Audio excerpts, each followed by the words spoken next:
porque usted no dejará de darle consejo a su vecina cómo se hace su plan, ¿sí? Cómo le dará un consejo a los hombres, a otro hombre de cómo arreglar el coche, por ejemplo, o algunas cosas de esas. Estoy hablando de la iglesia, estoy hablando del consejo que en el Espíritu necesitamos, ¿sí?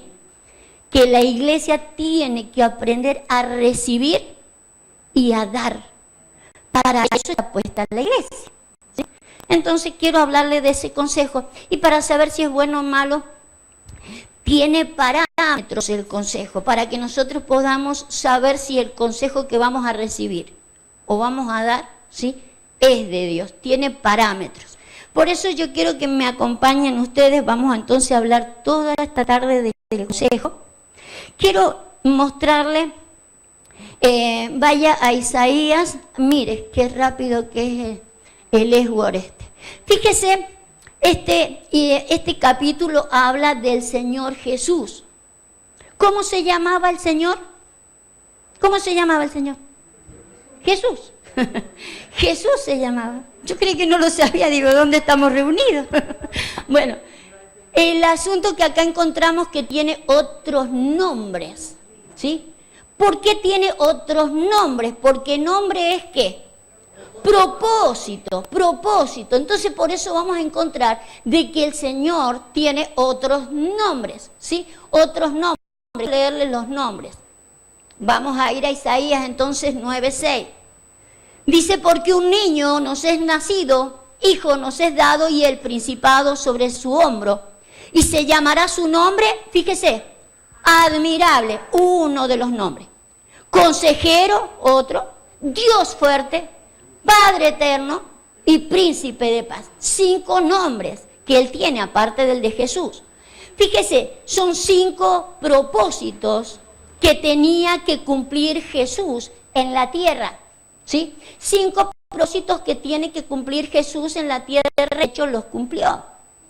Algunos están por verse. Pero quiero mostrarle algo porque la iglesia es el cuerpo místico de Jesús en la tierra, ¿sí? ¿La iglesia es el cuerpo de Jesús en la tierra? Sí, es el cuerpo. Y tiene entonces que cumplir el mismo propósito, ¿sí? ¿Me sigue? Entonces uno de los propósitos, ¿sí?, es el de consejero. ¿Ve que está después de admirable y antes de Dios fuerte, ¿sí?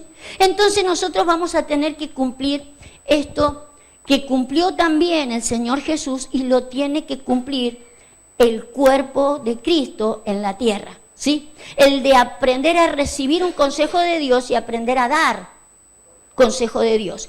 Y los parámetros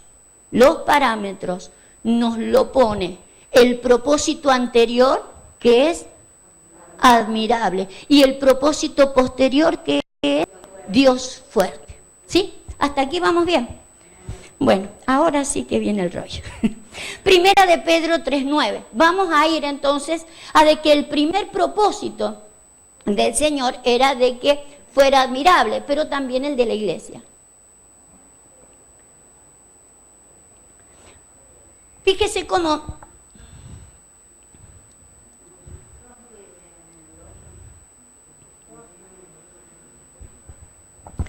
¿lo hemos buscado bien?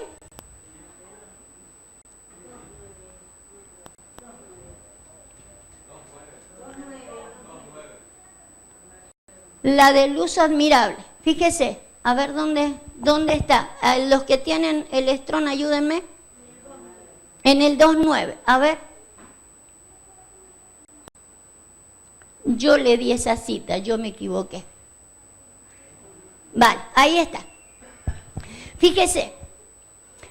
Dice, mas vosotros sois linaje escogido, real sacerdocio, nación santa, pueblo adquirido por Dios, para que anunciéis las virtudes de aquel que os llamó de las tinieblas a su luz admirable, ¿sí? Entonces uno de los motivos que nos ha llamado es de las tinieblas, todos hemos estado en tinieblas, a su luz. ¿Cómo es la luz? A su luz admirable. Pero la luz admirable que tenía el Señor, ¿cuál era? ¿Cuál era la luz admirable que trajo el Señor y a la cual nos ha llamado. ¿Su luz admirable eran los milagros que Él hizo? No. La luz admirable que trajo el Señor y a la cual nos ha llamado, y para que nosotros también la anunciemos, era la luz del principio, dice las Escrituras, ¿sí? Dice que en Él estaba la vida. Póngalo, no lo tenemos ahí contemplado, pero para los que no lo recuerden, Juan 1:1. Quiero que sepa de que la luz tiene que ver con la vida que hemos tenido antes, la vida del principio, la vida que estaba en los hombres.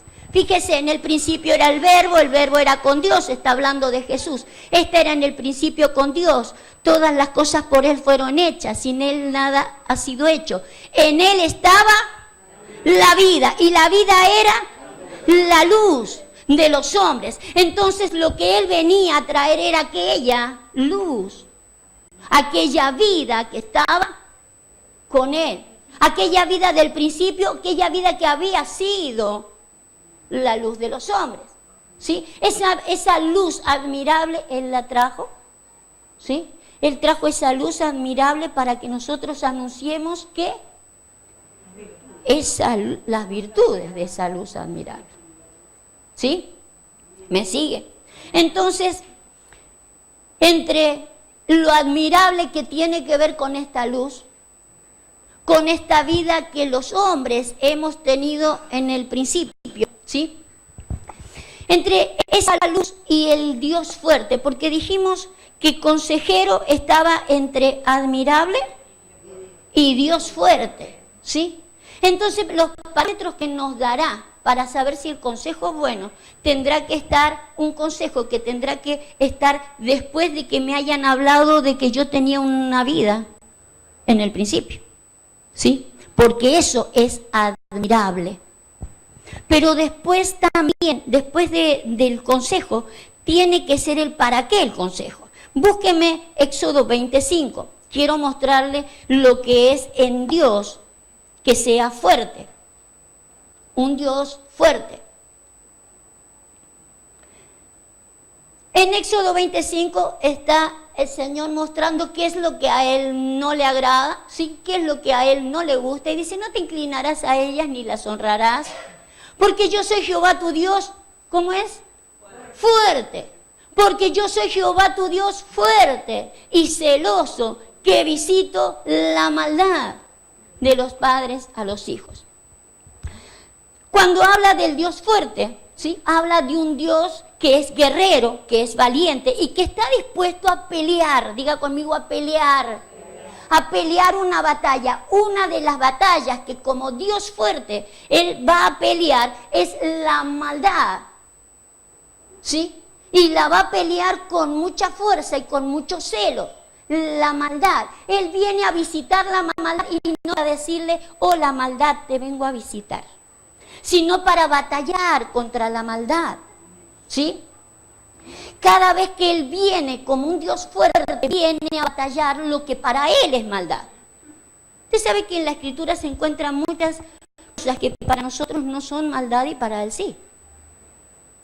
Una de las cosas que para Él es maldad y para nosotros no. Dice, en aquel día cuando venga en su reino, muchos le dirán, Señor, Señor, nosotros hemos echado fuera demonios, hemos hecho muchos milagros, y Él les dice, apartaos de mí. ¿Y dónde está la maldad? Pero para el Señor hay una maldad. Quiere decir que hay maldad en secreto que nosotros deberíamos aprender a saberlo de antemano. Si alguien le hubiera dado un consejo a estos, ¿sí? A estos que se presentan delante del Señor, el Señor en aquel día no les hubiera dicho hacedores de maldad. Hubieran tenido a alguien que les hubiera aconsejado para decirles lo que ustedes están haciendo, hermanos, no es que esté malo, pero había cosas mejores que hacer, ¿sí? Entonces yo quiero mostrarle que para que un consejo sea de... Vamos a mirar otra cosita, Nehemías 9:32. Quiero que se quede con que Él, cuando se presenta como Dios fuerte, Es celoso para poder mirar la maldad y traer un consejo sobre lo que para él es maldad y que nosotros nos podamos salir de allí. Otra de las cosas que hizo como Dios fuerte, dice, ahora pues, Dios nuestro, Dios grande y fuerte y temible, que guardas, ¿qué? El pacto y la misericordia. Una de las cosas que tiene este Dios grande y fuerte es que va a batallar, ¿sí? La va a pelear, porque eso es parte del Dios fuerte. Es guerrero, es valiente y batallará no solo contra la maldad, batallará al punto de lograr que su pacto se cumpla y su misericordia también. Él batallará contra estas cosas y la iglesia tiene que aprender a batallar contra estas cosas. La iglesia también tendrá que aprender a identificar dónde hay maldad, según Dios, y dónde no se está guardando ni el pacto ni la misericordia. Entonces quiero volver a resumir lo que les quiero enseñar. Les quiero enseñar a que la iglesia tiene que aprender a recibir y dar consejo. Pero los parámetros del consejo a recibir y a dar como iglesia tiene que ver de que antes tiene un propósito de admirable y después tiene el propósito del Dios fuerte. El de batallar contra todo lo que es maldad y de guardar el pacto y la misericordia. Todo consejo vendrá alineado. El consejo de Dios viene alineado a lo admirable, ¿sí? Que teníamos la vida en Él antes de que el mundo fuera, que era la vida, la luz de los hombres. Y estará alineado lo que viene después, el para qué. Para que se salga toda maldad, para que se guarde el pacto y la misericordia. Para eso viene el consejo.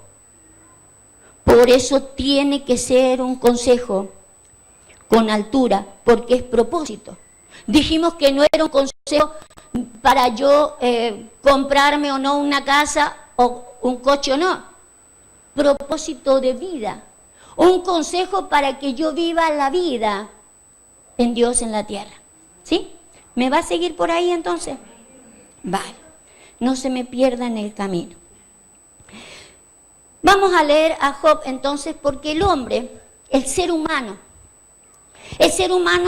está acostumbrado a aconsejarse por sí mismo. ¿Sí? Usted no anda, a menos que por ahí algo se le torne muy difícil, nosotros estamos acostumbrados a aconsejarnos por nosotros mismos. Es más, Dios nos ha puesto la capacidad, una conciencia para que nosotros aprendamos a aconsejarnos, pero una conciencia también para que podamos escuchar la voz de Dios.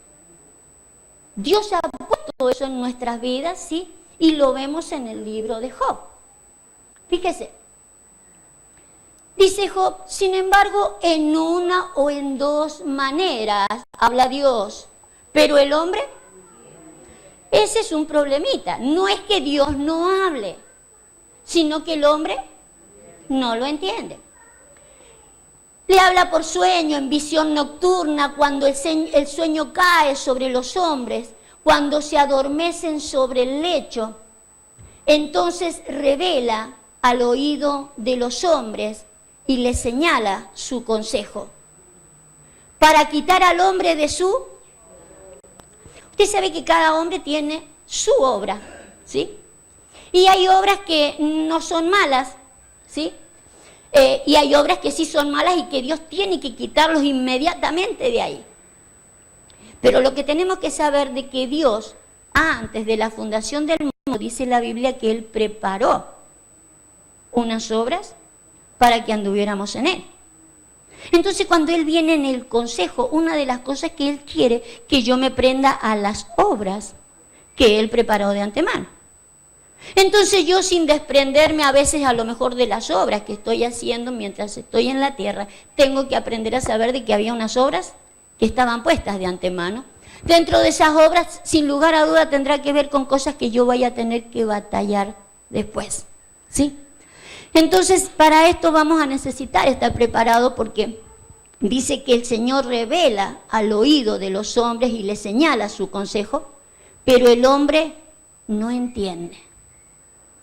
Por eso es que viene de la otra manera, ¿sí? La idea de Dios sería que a cada uno de nosotros en nuestra cama, en nuestra meditación o por sueño nos revelara su obra, pero nosotros no siempre le entendemos, ¿sí? Por eso es que tiene que usar la otra forma, por eso dice de una u otra forma el Señor le revela, ¿sí? Cuando le falla la primera, va a tener que venir con la segunda. Qué bueno sería que los hombres no le falláramos a la primera, que apenas Dios me habla, a mí estas cosas se me revelaran, pero en realidad no se despierta el entendimiento. Lo que no se despierta es la conciencia, ¿sí? Porque donde nos habla Dios es a la conciencia. Pero la idea es de quitar al hombre de su obra y apartar del varón la soberbia. A ver, póngame un versículo más a ver qué es lo que dice.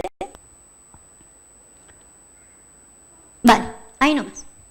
Entonces, cuando no funcionamos, y mayormente es la mayoría, el 99,9%, no funcionamos cuando el Señor nos habla directamente. Como no funcionamos así, y mayormente lo que el Señor tiene para nosotros es como iglesia, no es tan personal. Los creyentes creemos que Dios tiene una relación demasiado personal con nosotros. Y es cierto, hay cosas que tiene que tratar conmigo y solamente conmigo.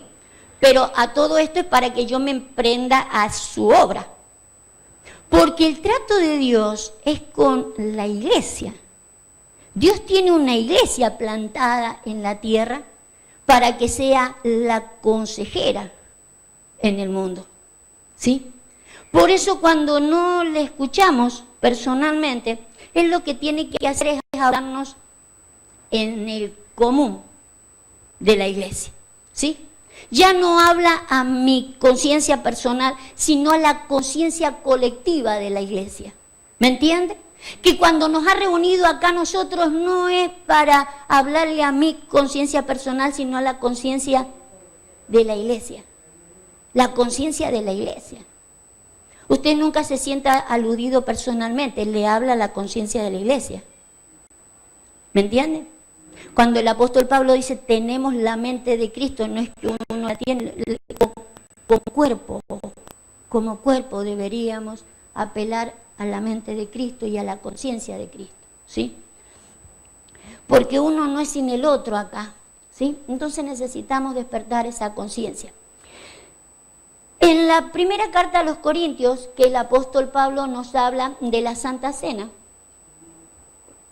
usted sabe que la Santa Cena es el lugar donde el Señor nos convoca justamente para hablarnos. Si bien nosotros sabemos hacer signos, símbolos de que hablen del pan, que hablen del vino, como la copa, ¿sí? La copa del pacto.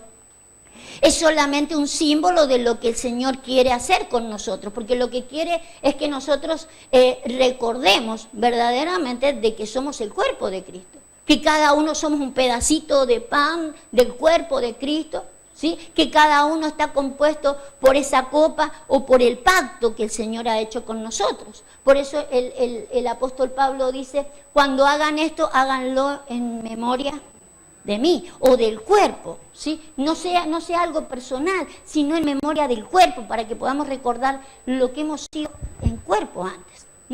Entonces, fíjese, acá en el capítulo 10, ¿sí? Fíjese que usa una pregunta, ¿o provocaremos a celos al Señor o somos más fuertes que Él? Dijimos recién de que Dios es un Dios fuerte y celoso, ¿sí? Porque lo que Él quiere es batallar contra lo que es malo y batallar contra aquello que tiene un propósito. Quiere batallar para que se cumpla el plato. Esa es una batalla del Señor, pero es la batalla del Señor, no es la batalla nuestra. Acá les pregunta si somos más fuertes que Él, ¿sí? O si lo provocaremos a celos a Él. Y tiene que ver con la Santa Cena. Póngame un versículo anterior. Dice, no podéis beber la copa del Señor y la copa de los de los demonios. No podéis participar de la mesa del Señor y la mesa de los demonios. O provocaremos a celos al Señor, o somos más fuertes que Él, ¿sí? ¿Por qué razón dice esto el apóstol? Porque en realidad el tomar la mesa del Señor es recibir el consejo de Dios. Tomar la mesa del Señor o partir el pan. ¿Para qué partimos el pan, que es la palabra? Para recibir consejo de parte de Dios. ¿O cuál es el motivo? ¿Por cuál motivo partimos la palabra si no es para recibir consejo de parte de Él? Un consejo, sí, un consejo que previamente tiene que ver con que yo he sido escogido desde antes, que es admirable, ¿sí? Pero también tiene un motivo para después, de que yo tengo que quitar de mí todo lo que no es bueno para cumplir el acto. ¿Me entiende? No, no me entiende. Yo sé que no me entiende, me entenderéis después.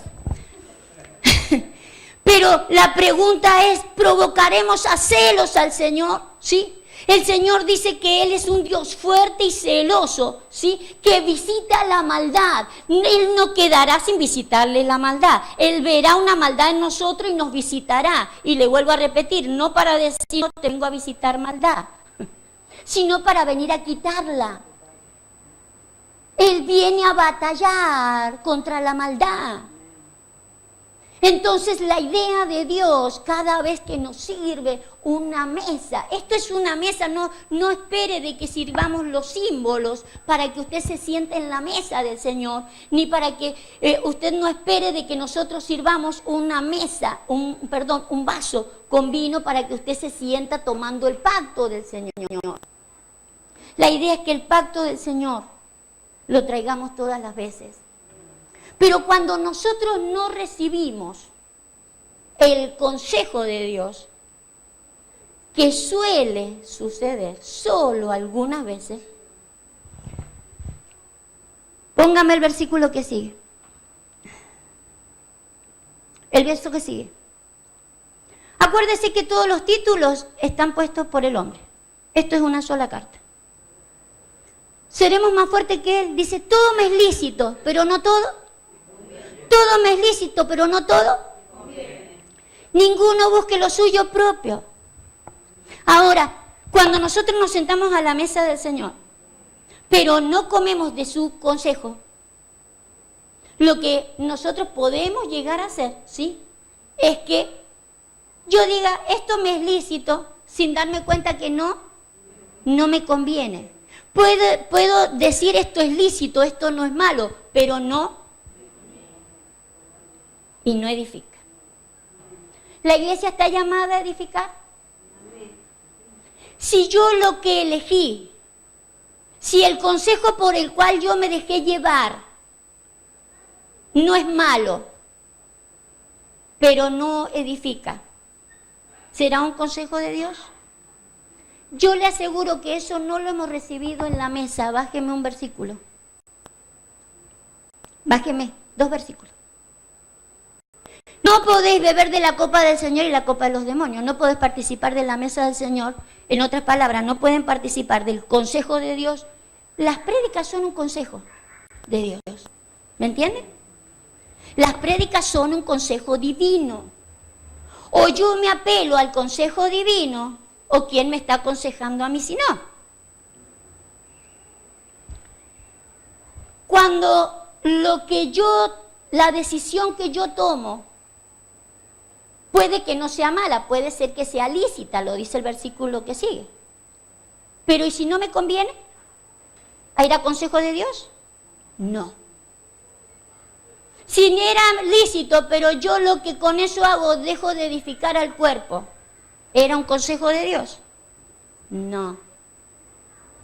Porque el consejo de Dios, le vuelvo a repetir, el consejo de Dios es previo a saber batallar contra lo que no me conviene. Y es después de haber identificado de que yo era una luz admirable. Que era una luz admirable porque tenía vida antes. Y que había sido llamado, ¿cómo decía Pedro? Fuiste llamado para que te enteraras que eras una luz admirable. Entonces no puedo tomar cualquier consejo. ni puedo recibir cualquier consejo de acá. Porque si el consejo que recibo no me recuerda de que yo era una luz admirable y para eso me llamaron, para que yo hable de esas virtudes y para que después del consejo que yo tome, me sea lícito o no, me dé cuenta si me conviene. Me sea lícito o no, tengo que ver si estoy edificando. ¿Siguió? Gracias. En nombre de Jesús. Gracias. Tenemos que aprender a saber recibir el consejo de Dios. Salmo 106. No siempre sabemos recibir el consejo de Dios. Las mesas que Dios prepara tienen que ver con que Él trae un consejo. Un consejo que yo tengo que aprender a recibir y vuelvo a hablarles y vuelvo a decirles, no es personal la cosa, hermanos. No es personal. No diga lo está diciendo por mí. El Señor habla a la iglesia. Yo no soy sin usted, usted no es sin mí, ella no es sin usted, y así. Somos iglesia todos. Somos iglesia todos. Yo puedo estar andando perfectamente en el consejo de Dios, que si ustedes no andan perfectamente, a mí no me sirve de nada, porque yo sola no soy una iglesia, ni con mi equipo. No soy una iglesia con ellos. Somos una iglesia cuando somos todos. Cuando todos los que nos sentamos a la mesa recibimos el consejo. ¿Entienden? Entonces no se lo tome como algo personal, es a la iglesia. En el Salmo 106, el Señor le habla a Israel, ¿sí? Nosotros vamos a verla a la iglesia acá, o no somos el Israel de Dios. Vale, vamos a mirarlo al Israel de Dios. Dice, cubrieron las aguas a sus enemigos, no quedó ninguno de ellos. ¿Se acuerdan de esa oportunidad? Ellos que salen de Egipto, ¿sí? Salen de Egipto, cruzan el mar y el mar se les vuelve en contra a todos los enemigos, ¿sí? ¿Usted sabe que esto es figura de haber salido la iglesia de él? ¿De dónde salió la iglesia? Del mundo. Hablar de Egipto, Israel sale de Egipto, la iglesia sale del mundo, ¿sí? Del pensamiento del mundo, del formato del mundo, de de la forma en que gobierna este sistema, sale al gobierno de Dios. Ahora Israel sale, ¿sí? Sale, pero dice la Escritura, cubrieron las aguas a sus enemigos, no quedó ninguno de sus enemigos. Entonces ellos creyeron a sus palabras y cantaron alabanzas. Verso 13, y bien pronto olvidaron sus obras, no esperaron su consejo. Esto lo hizo aquel Israel. Pero el Israel de Dios hoy, cuando nos juntamos solamente a cantar alabanza y nos olvidamos la obra de para qué me sacaron de donde me sacaron, o me sacaron de Egipto porque no tenía nada que hacer el Señor. El Señor nos sacó del mundo para él, lo acabamos de leer. Nos llamó para que supiéramos de la luz admirable y que habláramos de la luz admirable, ¿sí? Ahora Israel se pone a cantar, celebración va, celebración viene, ¿sí? Y se olvidaron de sus obras, del para qué, y no esperaron su consejo. El consejo de Dios es imprescindible para hacer la obra de Dios. Usted sabe que toda esta gente se murió en el desierto, le hubiera convenido hubiese quedado en Egipto. ¿A qué salieron? A sufrir más. Pero no salió con la intención de quedarse en el desierto. La idea de Dios es llevarle y darle todo lo que Él tenía prometido para ellos, ¿sí? Pero a ellos les faltó algo, no esperaron su consejo. La necesidad del consejo es imprescindible. Dice el verso 14, se entregaron a un deseo como desordenado. se entregaron a un deseo desordenado. Vamos a leer un poco más. Y tentaron a Dios en la soledad. Verso 15. Y Él les dio lo que pidieron, mas envió mortandad sobre ellos. Dice, se entregaron a un deseo. ¿Tenemos deseos nosotros? Claro que tenemos deseos. Tenemos deseos y no son malos, hay necesidades. Por eso es que tenemos deseos. Pero fíjese que habla de deseos desordenados. Deseos desordenados por no esperar el consejo. La iglesia sabe que tiene deseos, pero los tiene desordenados los deseos. Nuestro primer deseo, a pesar de que lo cantamos, porque a veces, Señor, mi deseo eres tú. Tú eres el que llena mi vida. Tú, Señor, eres mi deseo. Pero eso lo cantamos. A la hora de hacer, no es Él mi deseo, ¿eh? Y seamos sinceros con esto. Y es porque nos falta consejo. No es Él mi deseo, sino porque eso lo canto y nada más. Pero cambiar el orden del deseo es pervertir el consejo. El apóstol Juan dice, amados, yo deseo que ustedes sean prosperados en todas las cosas, como prospera el alma, ¿sí? Que sean prosperados en todas las cosas y tengan salud, como prospera el alma. Ahora, cuando nosotros invertimos, ¿sí?, los deseos, ya las cosas no salen como Dios quiere. Aun cuando podamos recibir, ¿sí? Y Él les dio lo que pidieron, ¿sí? Ellos tuvieron los deseos desordenados y Dios les dio lo que pidieron. ¿Pero estaba dentro del diseño de Dios? No. Entonces eso es lo que quiero mostrarles. Porque la iglesia tiene deseos desordenados. No hay un orden a la hora de plantear nuestras inquietudes. No tenemos los deseos ordenados. Nos tienen que ordenar los deseos y ese es consejo de Dios. De que nosotros sepamos qué pedir primero. ¿Cómo nos conviene? ¿Cómo nos conviene? ¿Qué es lo que sería mejor pedir primero? Y que las otras cosas incluso no necesitaría pedirlas, serían añadidas, dice la Escritura. Serían añadidas por sí mismas, pero nosotros hemos desordenado nuestros deseos. Pero esto tiene que ver con que faltó nada más ni nada menos el consejo. Diga, no esperaron el consejo, ¿sí? Esa es una problemática de la iglesia hoy. Hay un desorden. Hay un desorden en las peticiones y necesitamos ordenar. Proverbios 20:18 dice, ¿cómo dice? Los pensamientos con el consejo se ordenan y con dirección sabia se hace la guerra. Entonces lo que necesitamos es ordenar nuestros pensamientos. Usted sabe que el Señor dijo, vuestros pensamientos no son los míos. Él quiere ordenarlo, lo ordena con su consejo. Pero si nosotros no esperamos el consejo, nuestros pensamientos están desordenados. Necesitamos ordenarlos. Hay cosas que Dios quiere que la tengamos. Él dice, para que obtengáis el fin que esperáis. Él sabe que esperamos ciertas cosas y Él quiere darlas, pero hay un orden. Hay un orden.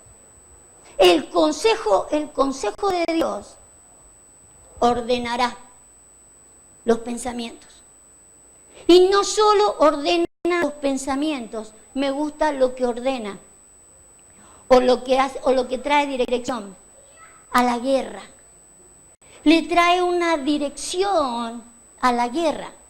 A veces los creyentes no saben ni con quién pelean, ni para qué pelean. Diría el apóstol Pablo, le están dando puñetazos al aire, porque no sabe pelear una guerra, porque no sabe contra quién pelea. Sí, estamos peleando contra el diablo, vale, pero dirección en la guerra sería bueno, después de haber ordenado los pensamientos, ¿sí?, por el consejo de Dios. Sería bueno que aprendiéramos a tener una buena guerra. Dijimos que un buen consejo vendría con una posterior Dios fuerte. El propósito del Señor es de que después venga en nosotros el propósito del Dios fuerte. La iglesia tiene que lograr ser un Dios fuerte. Un Dios fuerte que dijimos tiene que ver con un guerrero, ¿sí? Un valiente guerrero. Dios fuerte se presenta cuando se presenta como un valiente guerrero, dispuesto a pelear las batallas contra todo lo que no nos conviene, todo lo que es malo, ¿sí? Para que cumplamos el pacto. Lo decían los versículos que lo leíamos. Fíjese cómo el apóstol Pablo entiende lo que es pelear una buena batalla o guerra, como habíamos dicho. Fíjese cómo dice el apóstol Pablo, préstele muchísima atención. Pelea la buena batalla de la fe. Haz tuya la vida eterna a la que fuiste llamado y por la cual hiciste aquella admirable declaración de fe delante de muchos testigos. Fíjese que habla de dos fe. Fíjese que habla de que pelee la buena batalla, ¿sí? Lo invita a pelear la buena batalla, y no es que la otra sea mala, pero esta es mejor. Pelea la buena batalla de la fe. Haz tuya la vida eterna, ¿sí? A la cual fuiste llamado y por la cual hiciste aquella admirable declaración de fe. Usted sabe que la iglesia lo que ha hecho justamente esta admirable declaración de fe ante muchos testigos. El día que hemos aceptado al Señor Jesús como nuestro Salvador es una admirable, ¿sí?, declaración de fe. El día que hicimos un bautismo, el día que nos bautizamos, hicimos otra gran declaración o admirable declaración de fe ante muchos testigos. Pero independientemente de esta, ¿sí?, Él les dice, pelea la buena batalla. Una batalla para ser tuya, diga mía. Para ser mía la vida eterna a la que fuiste llamado, ¿sí? Fuiste llamado para comenzar a vivir aquella vida eterna. Pero no vivirla como tiene contemplado vivirla el hombre. El hombre se cree que va a morir y va a ir a la vida eterna.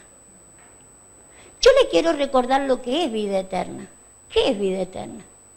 Si es eterna, es siempre, ¿o no? Ahora, si el apóstol Pablo dice, estábamos en Él antes de que el mundo fuera, ¿eso no es eterno? Es eterno, eso entra en la eternidad. Entonces no es que voy a ir a estar con Él cuando yo me muera, no empieza la vida eterna. La vida eterna viene ya, por eso es eterna. Si no, no sería vida eterna. ¿Me entienden? Ahora, lo que quiere el apóstol Pablo es que nosotros le echemos mano a esa vida eterna. A eso que yo fui antes y que será después. Quiere que le eche mano ahora. Me dice que por eso yo hice la confesión de fe ante muchos testigos. Por eso hiciste la confesión de fe. Pero ahora echarle mano a la vida eterna, ¿sí?, batallando una fe. Me invita a batalla. Me invita a una batalla porque hay algunos que no están peleando esta buena batalla de la fe. Vuélvame un par de versículos. Fíjese que hay otros que están peleando otras cosas y que con eso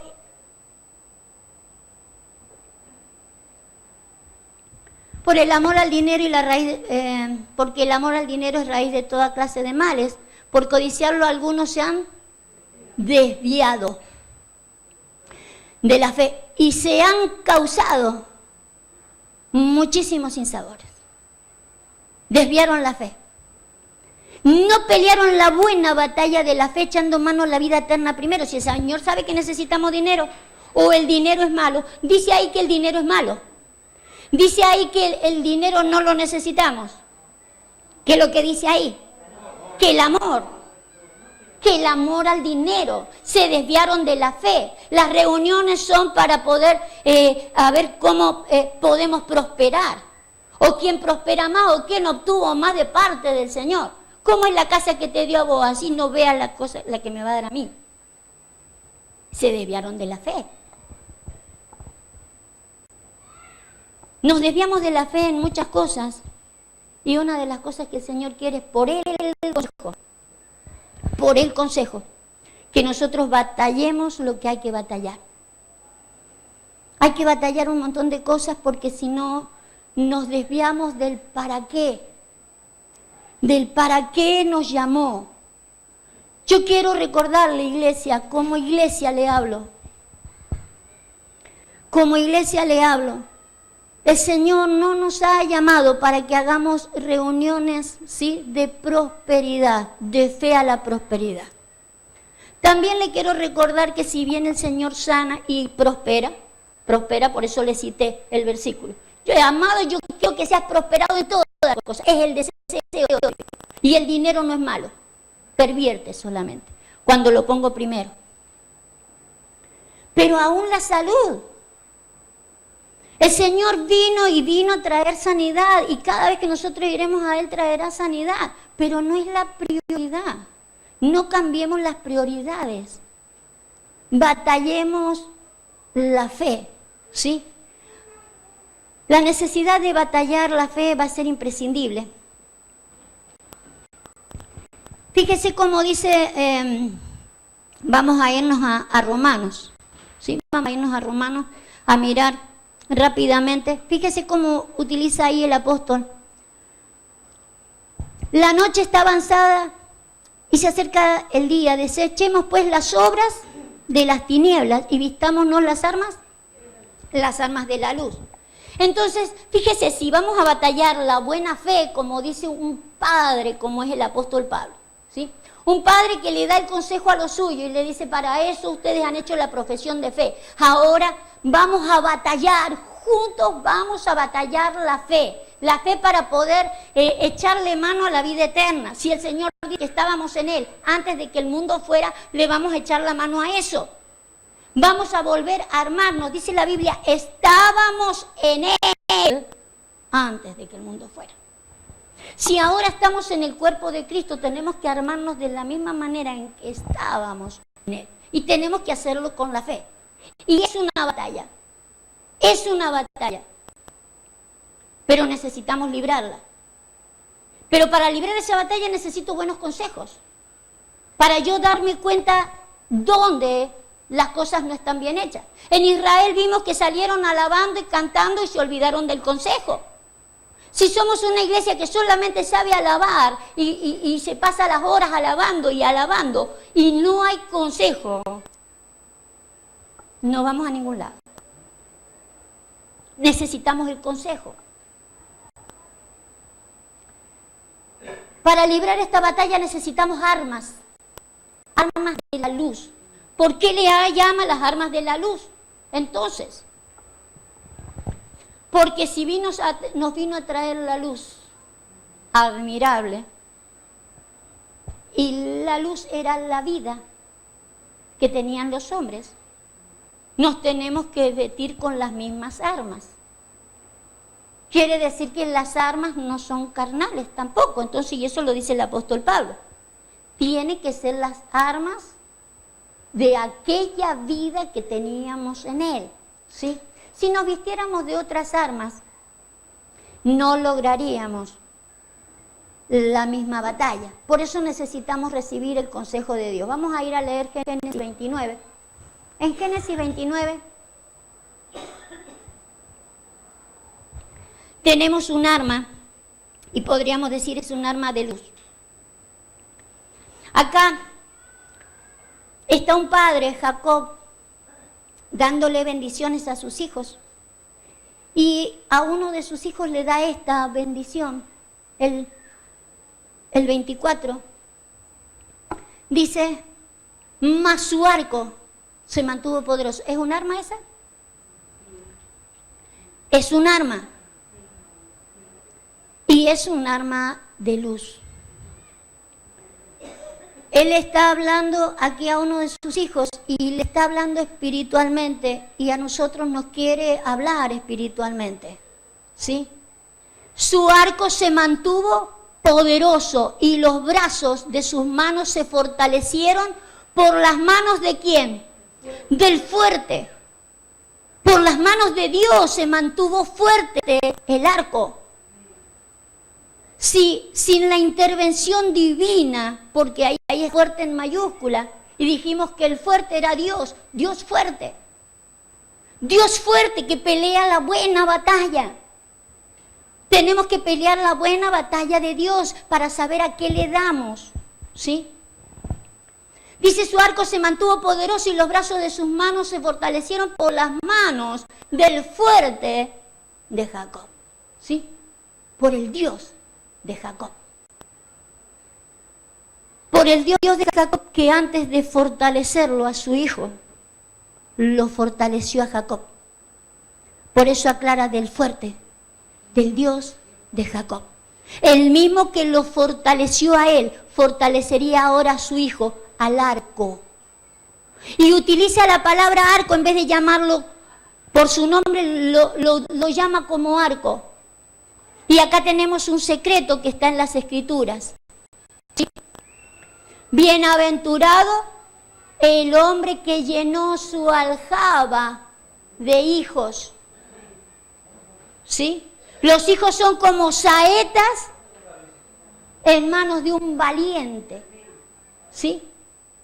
Como saetas son los hijos en manos de un valiente. ¿Usted sabe que un arco sin saetas no sirve?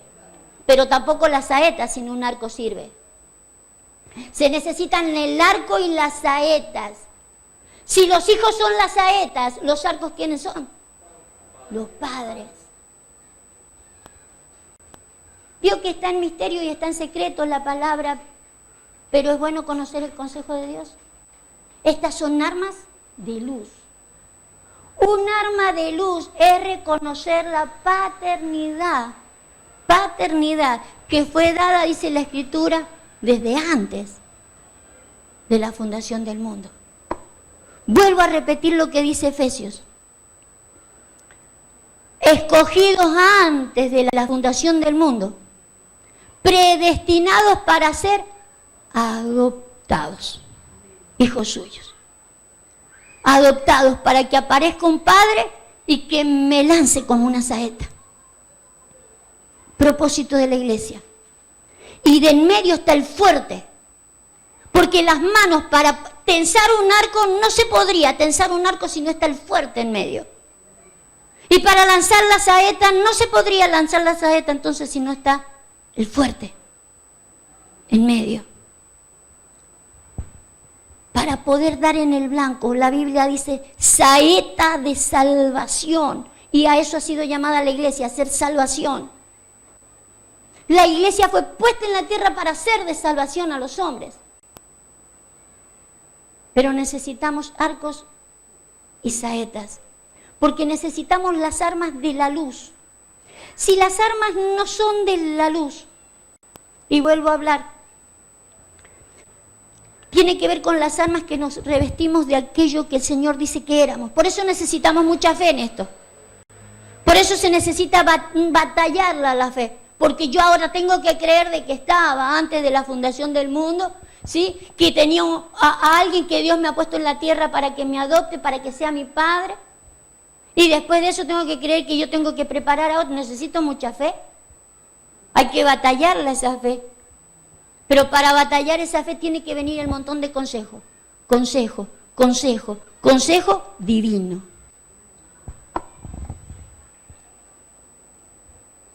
Fíjese si no está el consejo divino. A otro hijo, porque acá le da palabra profética a todos los hijos. Fíjese cómo le habla a estos dos hijos, Simeón y Leví, hermanos.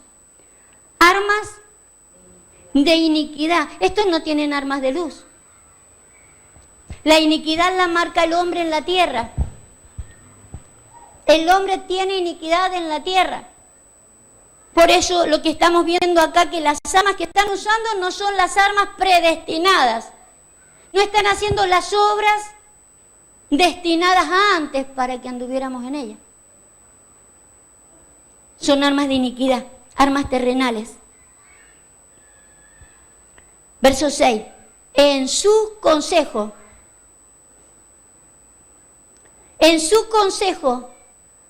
no es mi alma. A su asamblea no se una mi gloria, porque en su ira mataron hombres y en su terquedad mutilaron bueyes. ¿Sí? Fíjese en este consejo ni el padre quiere entrar. El que está hablando ahí es el padre. Y detecta que los hijos no andan en buenos caminos. En esa asamblea dice, yo no entro. Mi alma que no entre ahí. No tome yo ese consejo. Cuando los consejos son humanos y naturales, dentro de una iglesia no sirve. Los consejos naturales, de ahí para afuera. Pero de acá, el consejo de acá tiene que ser el de Dios. El consejo desde el púlpito es un consejo divino. Hay consejos maravillosos, hermano. De ahí para afuera. Pero no hablemos de parte de Dios como un consejo, porque entre lo natural nuestra alma no prospera. Las cosas naturales, si seguimos entre las cosas naturales, no tomamos el consejo que tiene, vuelvo a explicarle, el consejo de Dios tiene que estar antes de lo admirable y después del Dios fuerte. Perdón, al revés. Después de lo admirable y antes del Dios fuerte. ¿Sí? Perdone por confundirlo. En ese consejo no entre mi alma, su asamblea no se una a mi gloria. Él sabe que está llamado a una gloria mayor y esa es una gloria menor. En su ira mataron hombres y en su terquedad mutilaron bueyes. ¿Sí? Usted sabe que hablar de bueyes en la Escritura, el apóstol Pablo dice que cuando el Señor habla de los bueyes, dice, habla enteramente de nosotros. Lo dice el apóstol Pablo. Que cuando el Señor habla en las Escrituras de bueyes, lo habla de los apóstoles. Y ahí habla con bueyes. ¿Sí? No piensan contar con el ministerio apostólico. Pero quiero mirar un poco esto. En su ira mataron hombres. Usted sabe que hablar de la ira, nosotros a veces nos creemos que es solamente el enojo. Quiero mostrarle otra ira. Quiero mostrarle otra ira que tiene que ver con esta ira. ¿Sí? Porque hay cosas en las Escrituras que el Señor las llama malas y nosotros le llamamos buenas, y hay cosas que nosotros le llamamos buenas, dice la Escritura, ¿no? Que nosotros hay cosas que le llamamos bueno y es malo, y hay cosas malas que son buenas. Dice, en su ira mataron hombres. Matar a un hombre, podríamos decir, si nosotros matamos, no hace falta que lo matemos con una arma. Hay muchas formas de matar a un hombre. Con una palabra. Por ejemplo, la Biblia dice, el justo por la fe. Si yo le quito la fe que lo hace vivir, ¿qué estoy haciendo? Lo mato a un hombre. ¿Me entiende? Si yo le quito la fe que le da la vida al justo, lo mato y no me he enterado. Le estoy entregando otra fe, no la de la vida. Le provoco fe en esto, le provoco fe en aquello, y lo que le estoy haciendo es matarme y ni me he enterado. ¿Me entendió? Vale. Le voy a mostrar algo. Efesios 6, 1. El apóstol Pablo, cuando enseña en el libro a los Efesios a ponerse toda la armadura de Dios, hay unas cosas que las dice antes de la armadura y que no nos hemos apercibido. De alguna hemos hablado, pero no de todas, y yo quiero hablar de una, de aquellos que matan. Ese y uno. Antes de hablar, desde el verso 10 habla de toda la armadura, pero comienza hablando de esto. Hijos, obedeced en el Señor a vuestros padres, porque esto es justo. Habla de una obediencia en el Señor, ¿sí? A los padres, porque para Dios eso es justo, de que haya una obediencia a la paternidad. No a los padres terrenales, sino a los de en el Señor. ¿Sí? Y también a los padres terrenales. Pero el apóstol Pablo le está hablando a la iglesia, ¿sí? Para el apóstol Pablo esto es justo, dice, para Dios esto es justo. Pero quiero hablarle de los padres, que no hemos hablado nunca de los padres. Efesios 6:4. Estamos hablando de los padres, verso 4. De la paternidad dentro de la iglesia, ¿sí? De estos que según Génesis habían matado a muchos hombres. Fíjese cómo dice acá. Vosotros padres no provoquéis ¿a qué? A ira a vuestros hijos, sino criadlos en disciplina y amonestación del Señor. ¿Sí? Entonces, fíjese que está hablando de aquel movimiento dentro de la iglesia, de los hijos y de los padres dentro de la iglesia. Hijos que tienen que obedecer a los padres porque para Dios esto es justo. Pero a los padres les dice algo, que no los provoque a ira. Nosotros podríamos decir, no hay que enojar a los hermanos de la iglesia, ¿sí? Que el pastor no se vaya a hacer enojar, ¿sí? Que no los haga enojar. Pero habla de algo mucho más profundo, no habla de esa ira, y ya se lo voy a mostrar. Dice, vosotros padres no provoquéis a ira a vuestros hijos, sino criadlos en disciplina y amonestación, ¿sí? Que haya consejo, ¿sí? Que haya consejo para que ellos no sean provocados a ira. Fíjese lo que el apóstol Pablo le llama ira, un par de versos más, capítulos más atrás, en el capítulo 2. En el capítulo 2 el apóstol Pablo entiende qué es lo que es provocar a ira a un hijo si uno no lo aconseja. ¿Sí? Si uno no lo aconseja. Vayamos allá. Capítulo 2.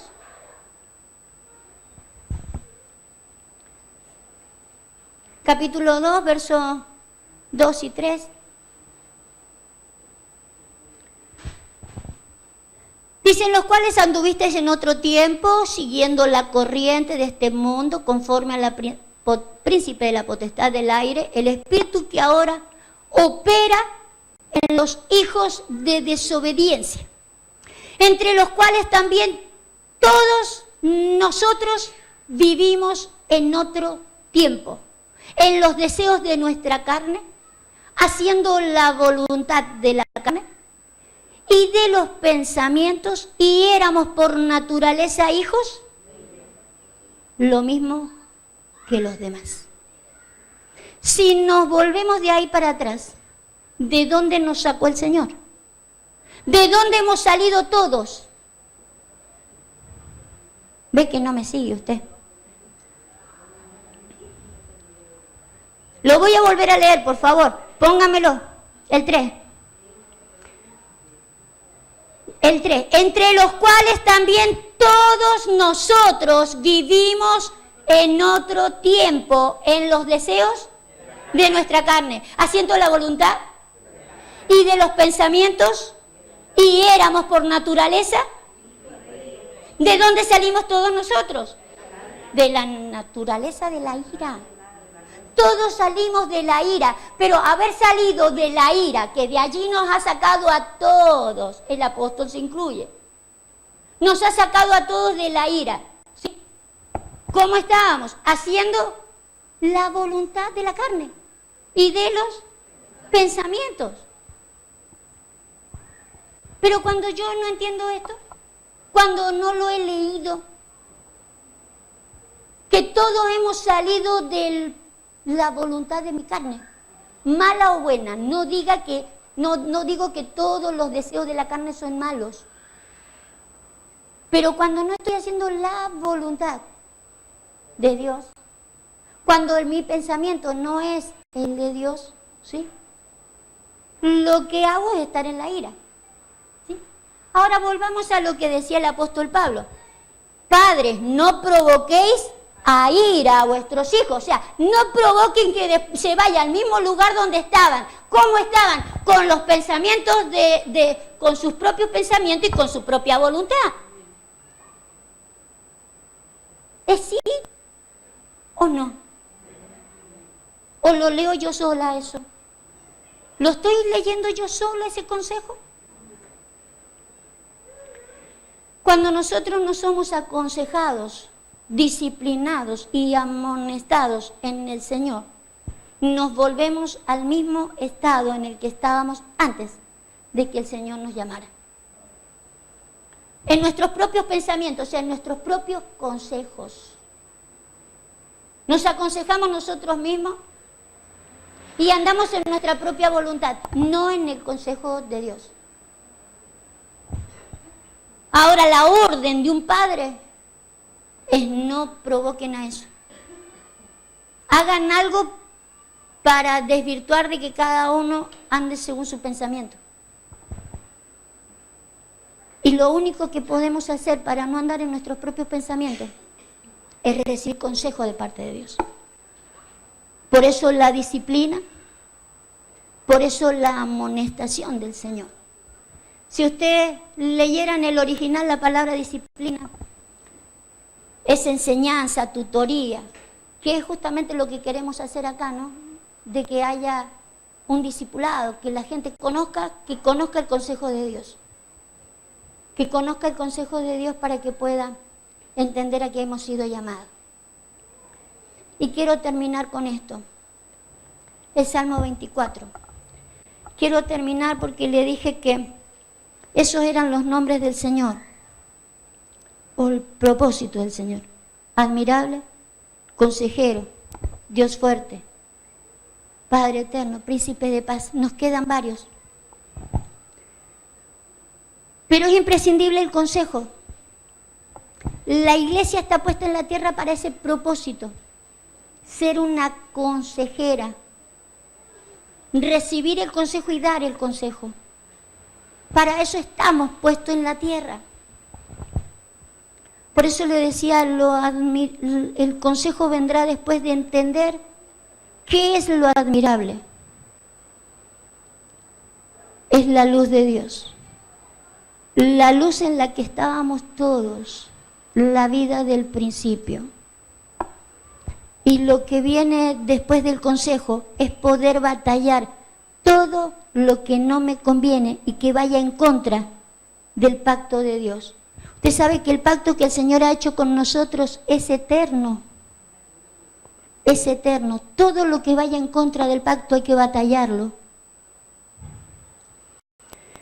Necesitamos el próximo paso que tiene que dar la iglesia es mostrarse como un Dios fuerte. Está cumpliendo la función de Cristo en la tierra. Por eso le llamamos el cuerpo de Cristo.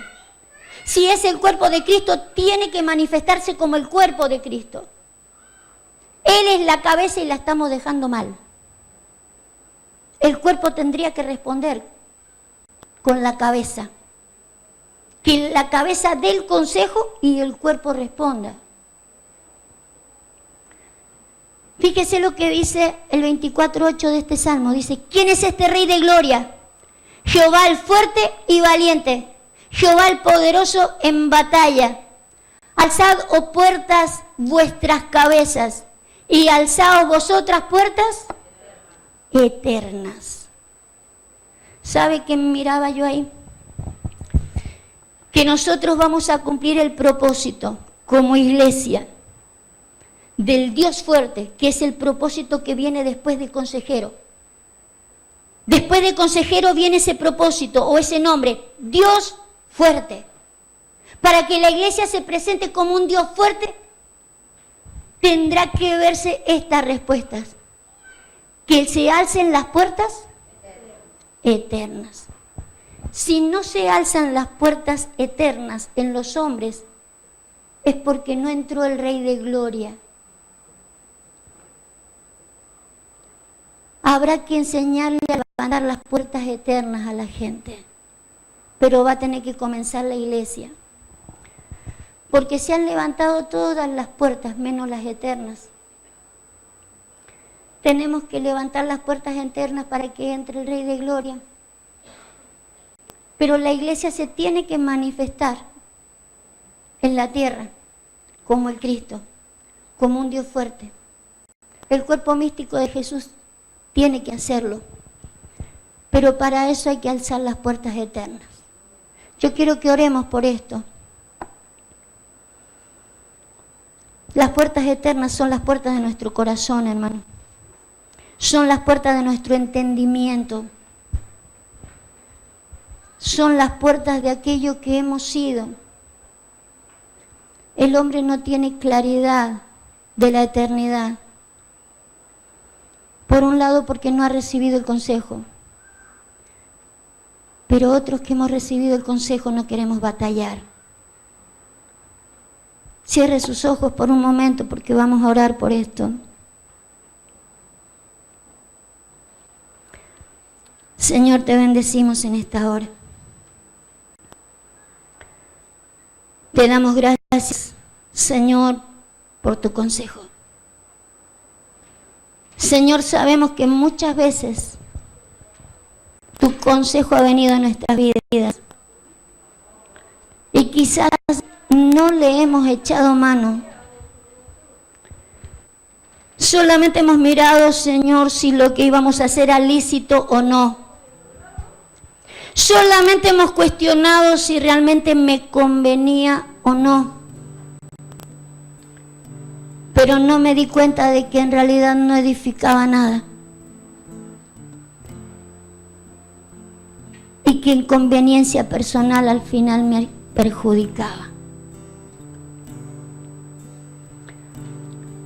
Señor, por eso en esta hora queremos aprender a abrirnos a tu consejo.